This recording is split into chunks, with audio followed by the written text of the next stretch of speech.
ਇੱਥੇ ਜਿੰਨੇ ਆਪਣੇ ਮਕੈਨਿਕ ਭਰਾ ਨੇ ਮੈਨੂੰ ਇੱਕ ਜਵਾਬ ਦਿਓ,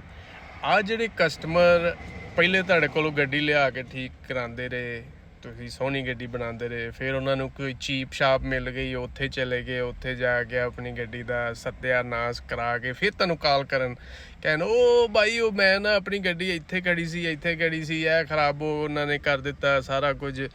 ਚੇਂਜ ਕਰਕੇ ਵੀ ਪਾਰਟਸ, ਗੱਡੀ ਦੀ ਚੈੱਕ ਇੰਜਨ ਲਾਈਟ ਨਹੀਂ ਜਾਂਦੀ, ਅਤੇ ਪਲੀਜ਼ ਮੇਰੀ ਹੈਲਪ ਕਰ ਦਿਓ ਇੱਥੇ। ਅਤੇ ਐਸੇ ਕਸਟਮਰ ਨੂੰ ਤੁਸੀਂ ਕਿੱਦਾਂ ਡੀਲ ਕਰਦੇ ਹੋ? ਵਾਪਸ ਉਹਨਾਂ ਨੂੰ ਲੈ ਲੈਂਦੇ ਹੋ,